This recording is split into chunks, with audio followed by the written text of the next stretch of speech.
Hi everyone, my name is Alex. Today I'm going to be trying the Haruharu Rose pdrn Soothing Serum. This product retails for $22. I'm super excited to try this complex formula from Haruharu. I'm a big fan of so many of their treatments. One thing that I wish that they did that I'm noticing they didn't with this formula, at least to my knowledge, is disclose how much azelaic acid is in this. They're lacking a little bit of transparency that I wish they would disclose, especially when azelaic acid is one of the call-out ingredients that they are wanting to highlight in this formulation. I am more looking at this as a complex approach because it does have some soothing, balancing, and nourishing ingredients in it. And I more view azelaic acid from how they're marketing it as a booster to this product and something that I may try to combine with other azelaic acid treatments to see how it performs for my skin. I just wish they were a little bit more transparent. Still, I'm very excited to try this and see how it performs for my skin. This product is vegan, cruelty-free, fragrance-free, alcohol-free, and comes in a recyclable packaging. It utilizes a vegan pdrn complex, azelaic acid, squalane, and panthenol in this formula. Check out the full ingredients. You can click the link in the description, go to their website. Also left the full ingredients in the description as well. Big things going to be looking for include what results do I notice with it. Is it something that is more of an azelaic acid booster or something that I did notice potent results with?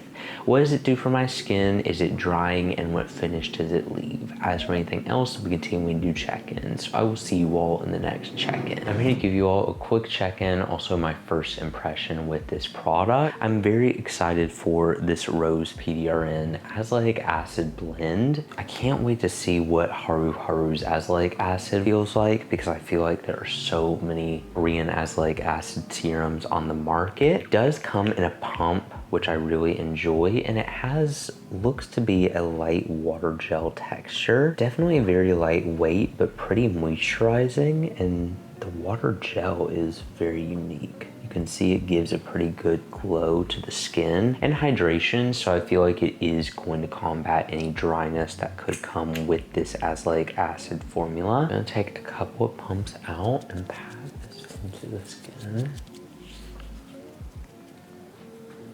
It definitely feels really refreshing. It is a light gel cream, which I've never seen this texture with an azelaic acid formula before. Definitely gives a softening effect to the skin. I feel like this is gonna be a great not only treatment, but primer as well, because it just kind of smooths out and perfects my skin as I pat it in. No dryness, no sensitivity. This feels like a really nice formula. It's not suffocating though. It definitely does dry down nice and has a beautiful texture to it. I feel like some of the moisturization from the gel cream is going to counteract any dryness that can come from azelaic acid. Only time will tell with that. I'm going to continue using it, seeing what results and seeing what else I notice with it, and then I'll check in again. I'm back to give you all my final thoughts on this product. I love the serum's moisturizing and gentle ability to deliver azelaic acid to the skin. I feel like the blend in here is really what I enjoyed this product for, and the moisturizing finish was very beneficial for the skin. I love the integration of Rose pdrn. It's a vegan complex that could work better for acne prone skin to hydrate and soothe it, and that's what I noticed this product to be true. However, it was not a replacement for my 10% or higher azelaic acid treatment in my routine. It was more of a booster to my already existing azelaic acid routine. Now here's the thing, they don't disclose to my knowledge what concentration of azelaic acid is in this formula. I kind of assumed based off of feeling it and based off of how it performed in my routine that it was a more gentle concentration than the 10%. That's why I was able to combine it with my already existing 10%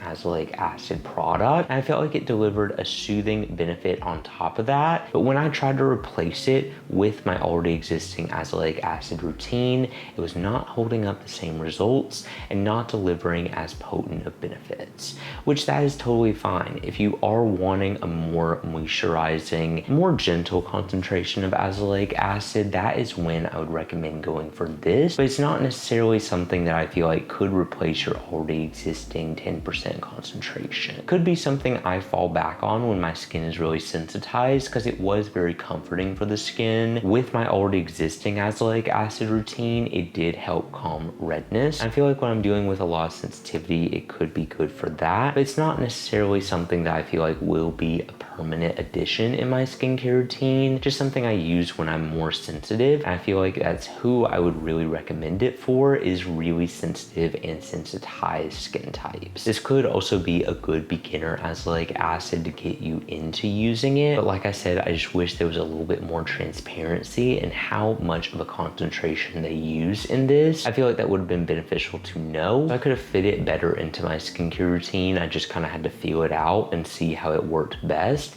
I found I could use it every day, twice a day with my already existing azelaic acid routine. That makes me think this is a little bit more of a gentle concentration. So just be aware of that going into this. It's not necessarily a bad thing, just something that I noticed wasn't holding up the results I needed as I was continuing to use it as a sole concentration. So if you're looking for a beginner or more gentle azelaic acid concentration, I feel like that's just kind of an added bonus to the already soothing complex in this formula. Had a great moisturizing feel, didn't cause any sensitivity or any dryness, and I feel like could show results if you are looking for something more gentle or you're more sensitized and not able to use the full 10% concentration. Otherwise, I wouldn't stray away from your 10% concentration to try this. If you built up to that level, like me, I would recommend staying there. Of course, listen to experts with that. I personally found I am just better off sticking to my 10% concentration of azelaic acid. So this is going to be a situational product, not necessarily something I wouldn't go forward with using, just when my skin is really irritated and I'm needing a more gentle boost of azelaic acid. But anyway, thank you all so much for watching this video. If you enjoyed it and you want to see more like this, make sure you subscribe because I post new videos every week. I will see you all in the next review.